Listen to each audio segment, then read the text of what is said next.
This video is about the instruction register in the 16-bit computer from scratch. Now, my plan at the end of the last video and what I'm going to talk about today are very different, and I do need to bring you up to speed on some epiphanies I've had in the meantime. Let me get through this and we'll get right into it. Hi, I'm Adam. I'm still building a 16-bit computer from scratch. I'm no expert here. I make lots of mistakes. So many mistakes I've actually had to reboot my computer build. I hope you will find my journey interesting, and I hope you will join me as I learn along the way. Okay, Adam, so what is this great realization you've had? Well, I've got on the screen the instruction register from the breadboard build, and let me zoom in on that a little bit. The instruction register fits on one breadboard. Now, the LEDs are really for me for viewing the contents of the instruction register. They are not required for its operation. The line drivers in the middle are used only for driving the LEDs. So what's left? 16 bits worth of latches. Now, the 12 bits that come directly off the instruction register and off to the control logic midplane need to actually be picked up ahead of the instruction register in order to make certain that there's enough time for things to be settled down and the control word be latched. So in the breadboard build, the only thing that's connected to the outputs of the latch are the LEDs. Does this hold true as we continue to build forward today? The most complicated part of that answer is the conditional execution. Conditional execution is implemented by taking a look at the flags coming off the ALU. There are several conditions that we can look at and determine whether or not any given instruction is to be executed. This is done by taking the top 4 bits of the instruction and using that to determine one of 16 comparisons to make in the flags off the ALU. The end result of this is a condition not met bit that ends up going off to the control logic for lookup. Now, one of the mistakes I made previously was I tried to latch the flags and I tried to latch the condition in order to put in the proper timing. What I have since learned is that only really registers need to be latched. And the reality here is the flags need to be taken and compared ahead of the control word latch. Now, there's no latch for the address into the EEPROM or the SRAM on the control logic control for what instruction is going to be looked up. There's only a latch for the control word itself. Now, honestly, I'd like to pretend like this is really good design, but it's probably more like sheer dumb luck. I say that because what that gives me is almost a complete full clock cycle to make sure that all of those inputs are settled for the address for the lookup into the control ROM. Once that lookup has had plenty of time to complete, the results are latched. Since the address lookup into the control ROM, whether that come from the flags and its evaluation, the instruction and its evaluation, it's all combinational logic, which means that it really needs to be picked up ahead of the instruction register before the data is latched.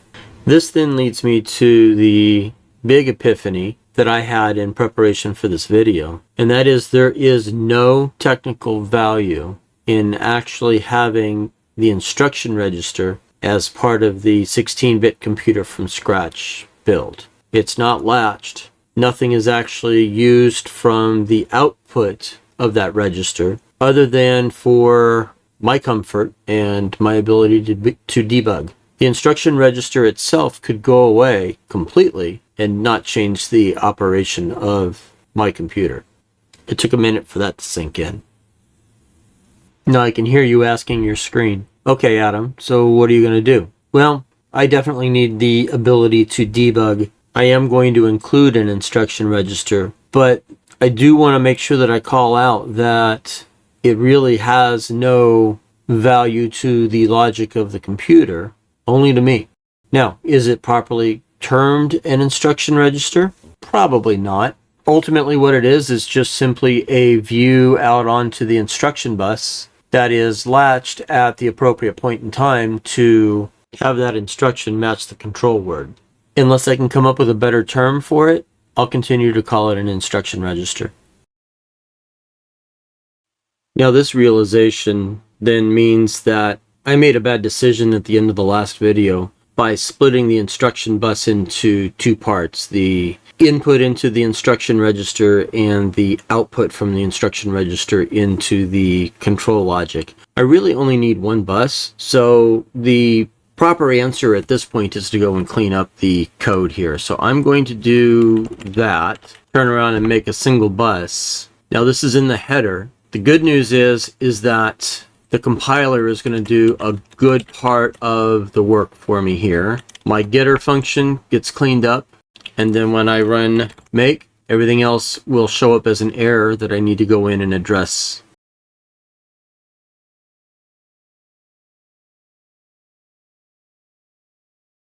So that's the instruction in bus only.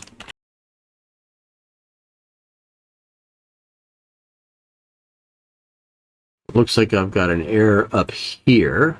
Yep. Those are all connects. Let's see how far we get now.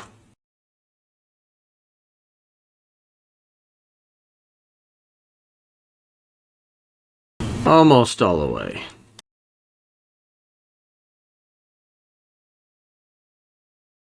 Okay. Okay, let's put the instruction register into the emulator.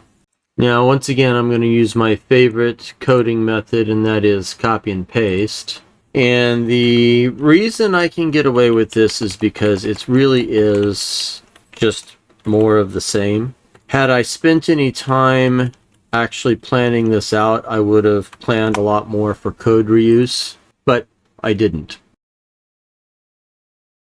And I'll pull that comment out. And so now you know the real date that I'm actually recording this. All right, so I'm going to come back to these members here, get the constructor, destructor. All of this stuff is typical. The only slot that I need here is the clock. There's nothing else that's going to happen there. I can get rid of all the ICs except for the two that are going to drive the LEDs. It is that simple. So I created this quite simply by stripping out the stuff that existed and didn't need to be there. And I now need to go about getting this implemented. So let's start by putting an entry into the header that I use for everything. Include the header file here. And then I should be able to come down here to the actual source and create that as well. Alright, I don't have any of this in here, and I don't have that. So all I have left are the two latches. I'm trying to point at the screen for you. All I have left are the two latches and all the LEDs. I don't need any of that because there's no controls. Let me see here. This was built off of group box. In the group box, I need a HBox layout. So this is not going to be required. Controls is not going to be required. Contents layout, HBox layout. No, I don't need a group box for that either. That should be all I really need. Now, here's my first update. My wire up is going to be totally gutted because I'm going to do this all from scratch. I don't need main ALUB, address bus 2, cert, but I do need a clock tick. So my clock tick only handles the two latches. Alright, so what's left is actually writing for the wire up. Now, I take typically inputs, and I need a document. And what I really need to see is this. So, LED 0, Output enable, which is pin 1. We're going to set that low. I always want to be outputting. And I am going to need a hardware bus 16 so that LED 0. Nope, that's incorrect. Connect LED 0. It's coming up -TR. Now I've got 8. Now, the clock was handled below, and I don't connect the outputs here. I'll use those with the LEDs. I need to do the same for LED 1. Okay, and then this ends up being 8, 9, wrong 9, A. All right, so those are all coming off the instruction bus. All right, so here we go.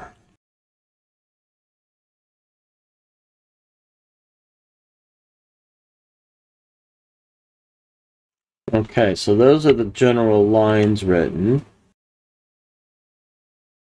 Did I get one too many?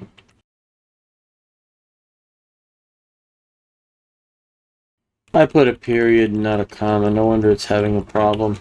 Okay, there's all my LEDs connected. So my inputs for the latches are coming off the bus, and there's the bus, is each of the 16 bits. My LEDs are coming off the 2 latches. The latches are being handled down here with the clock. So let's make this. Something wasn't liked. Why didn't you guys call that out? I didn't hear you guys yelling at the screen. So that's good. One more change is required, and that is to add it into the actual computer itself. So, question is, where does it belong? The answer is it belongs right here, right next to the fetch register.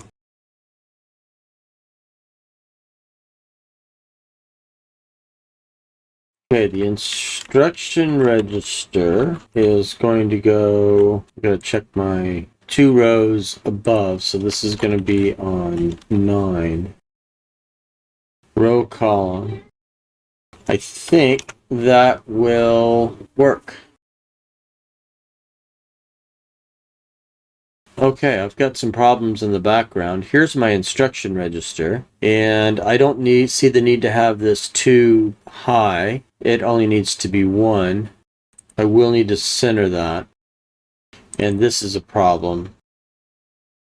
And so I've got a problem with how I've got it hooked up. What did I do?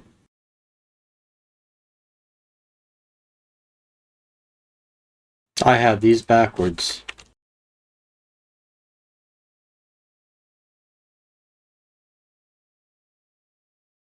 Okay, that'll work better. Now let's go back and fix up. I'm going to go grab the fetch register because there's some code here I want to grab. That's the one right there. Okay, finally I said I wanted to make this 1 row tall, not 2 rows tall. And so I can make that on row 10 now. It's centered. It's still not correct. Did I do this wrong? Row span, column span. Ah, no, the problem is going to be up here where I set its height. Where did I set its height? Wrong spot. That's better. How to test this? Yeah, I'm going to put this back to the address bus 1, which means that whatever is the program counter showing up on address bus 1 should also be latched into the fetch register. Should see it on the instruction register and up here as well. The instruction register is not latching. Okay, so what did I do wrong? So either Instruction has 2 signals asserted. That's not good. Oh, I know what I did here. That was so bad. Alright, let me get this cleaned up. This is what I get for trying to code while I'm on camera.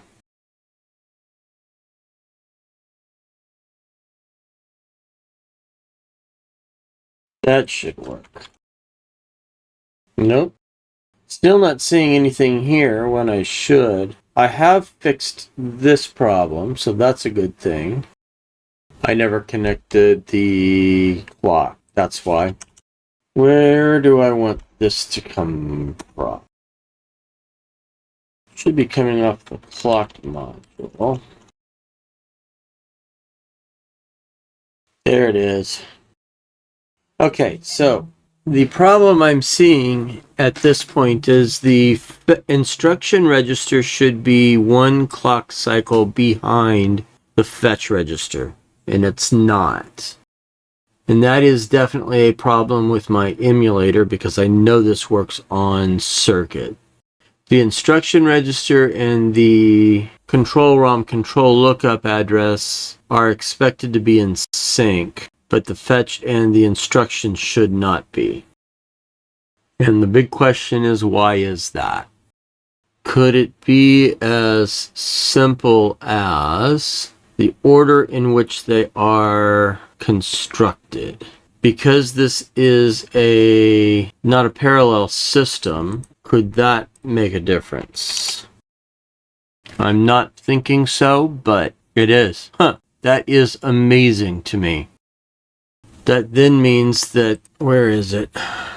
The control logic is being constructed in the right spot. It's the latch. This is working as expected. I just need to document this fact. Now, if I was smart, I would go download Cherno's Hazel game engine and use that here, but I'm not quite that smart. That would be a major revamp of this. I might do it in my free time, but I'm not going to do it in the middle of this project. Let's give this a shot again. I am happy with that.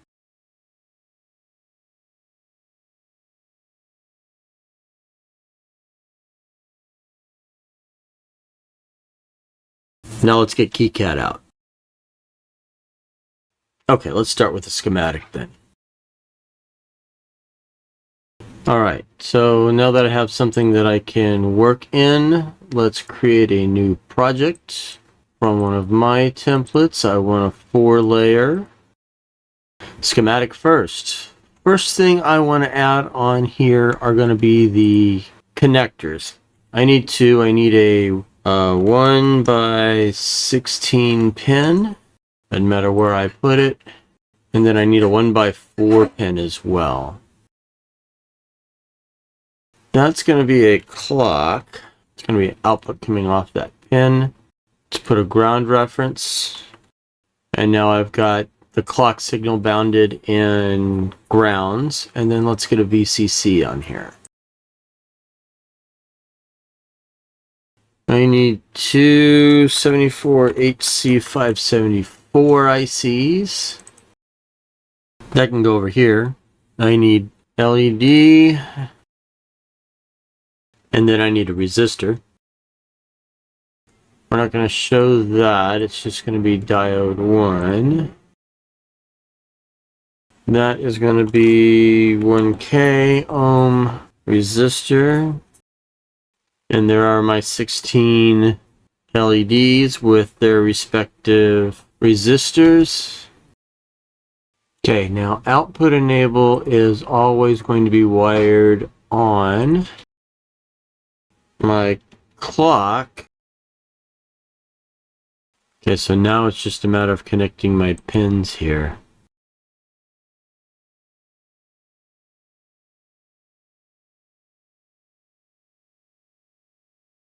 Alright, need a couple more things here. I need some capacitors and I need some flags here. So let's get the capacitors first.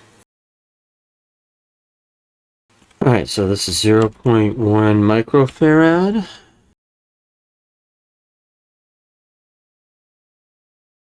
Don't line these up together. You don't want a four-way connection. That's bad juju. Alright, so let's get the electrical rules check run. That's good. Let's box these up. I should be able to make that fit there, and I do. Alright, let's make sure everything's properly annotated. Let's assign footprints.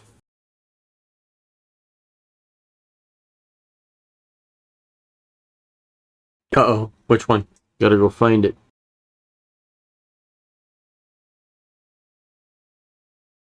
Ten 10.63, 9.97. Neither of those fit that description. Alright. SOIC, 20 pins.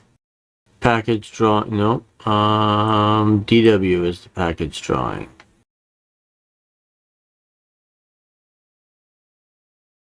(13, 12.6). Maybe I'm looking at the wrong one. That's it right there. That's the one. Everything is annotated and footprinted. Next up, PCB. Okay, let's start into the PCB. I'll start by placing the components and trying to get just a basic layout. For this, I'm going to start with the line drivers. I'm sorry, the latches. Now this puts the latches on the top, and that's not necessarily a bad thing, but I definitely want the LEDs on top. Let's see here, it also has the pins on top facing up. So let's flip that and rotate, so that's good. But if I flip these to the back and flip that to the back, those are in the wrong order. Okay, so with that, back to the schematic. And I really want to change the orientation of these 8 pins.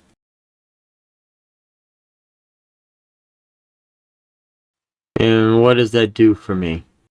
Well, you can see I now have them in the right order, and I can actually route those very simply. Let me do the same for the other one.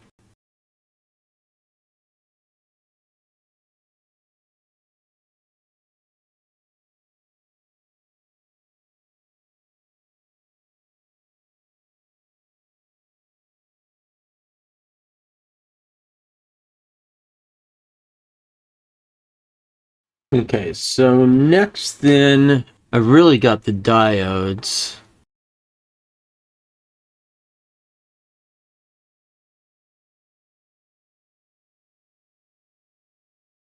You will likely be noticing by now that the grid size and the location in which you select any given component is important for getting it lined up. And that's where I spend most of my time trying to get things addressed properly, is making sure that I get things lined up correctly.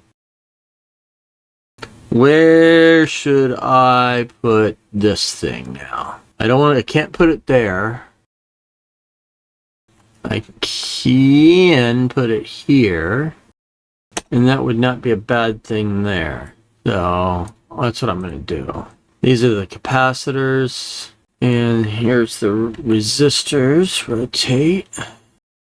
For the resistors and the diodes, and then ultimately for the capacitors as well, I'm going to try to select on the center of the component. Same thing for the ICs to get them all lined up properly.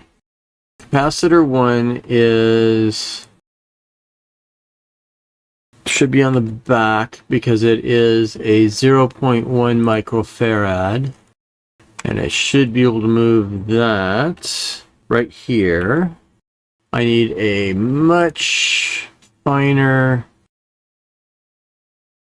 capacitor 2. Should be very much the same. And then the big capacitor, this should be the 47 microfarad. That should also be on the back. And move. I should be able to put it right there. Can I get it in here? I doubt I can get it in there.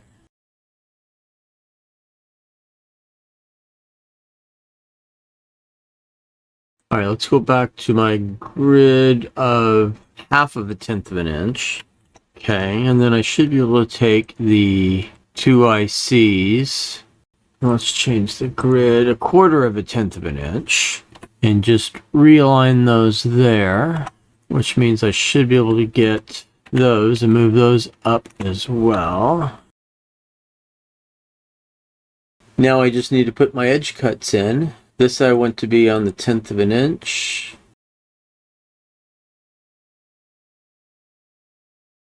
Okay, now to do the wire up. So I really am only interested in the copper of both layers, and then maybe my edge cuts as well, because I can't be running off the board. Double check the board setup, net classes. So ground ref needs to be a power, and VCC needs to also be power. All right. I think I can shave a bit off of this. Now, once again, this is a 4-layer PCB, and so this should be relatively easy to route because power and ground really are handled in the internal planes. This is one I could easily do as a 2-layer. There's absolutely no constraint of room here. I've got like gobs of space, frankly. But I'm going to keep them consistent as a 4-layer, just for, frankly, the sake of consistency. All right, now here's where my first, I don't want to say problem is, but my first opportunity. So for here, I need to, aha! I didn't consider this. So I do have, I'm going to go back to the schematic because that is not right. These should be flipped vertically, and these should be also flipped vertically because my 16th pin needs to go to the 16th diode.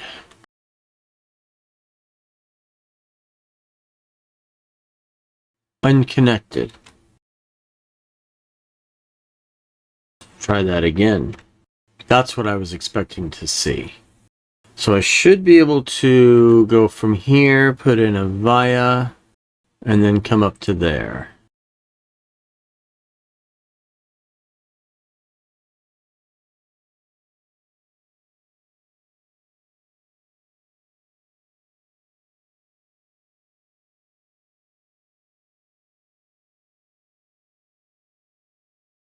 Okay, now I should be able to place the fill.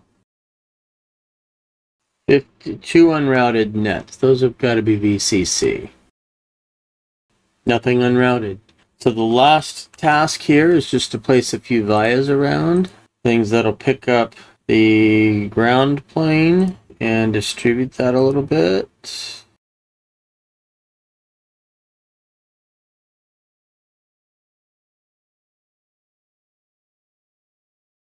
I'm going to pull this out to the edge of the board just a little bit farther. We're talking basically 1/4 of a tenth of an inch here. Okay, I like that better. Last thing to do now is to take care of the silk screen. And let's go with the front courtyard.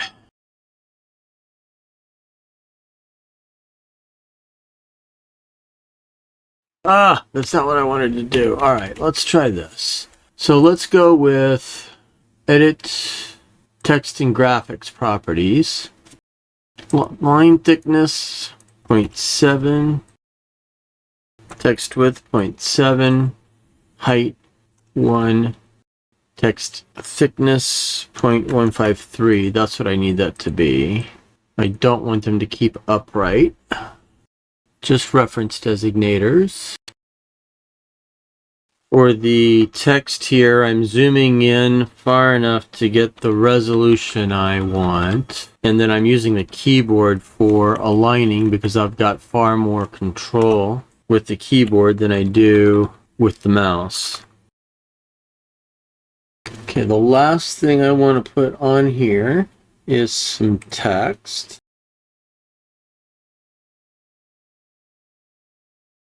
Okay, Let's see what we've got here.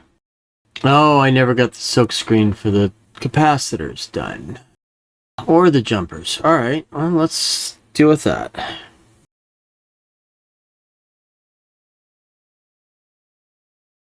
Thermal relief. Now, thermal relief here is real easy generally to deal with. We just change the spoke angle to be 45 degrees and rebuild. And you can see it changes it to be an X pattern. Should be the same thing here. There's the problem, was with the VCC layer.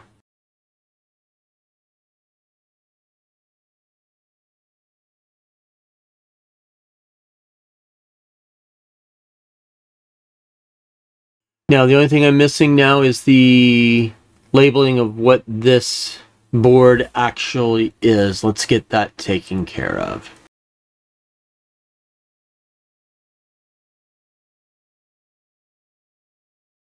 That will work. One last check just to be certain. No issues there. No issues there. Perfect. Well, that's not quite what I had in mind when I was thinking about the instruction register. It's interesting that in my build, I actually don't need that. I never actually set out to accomplish that as one of my goals. I figured the instruction register was going to be a necessary part of the build. Well, you learn something new every day. So, what do I still need to do in order to be able to at least execute code? And I'm targeting the emulator for this, at least at this point in time. I still need memory, and that will be the topic of the next video. Once I get some ROM memory in there, I can write code and execute that, and hopefully start building out all the registers that I'm going to need, at least in the emulator. We'll tackle that next time. We'll see you soon.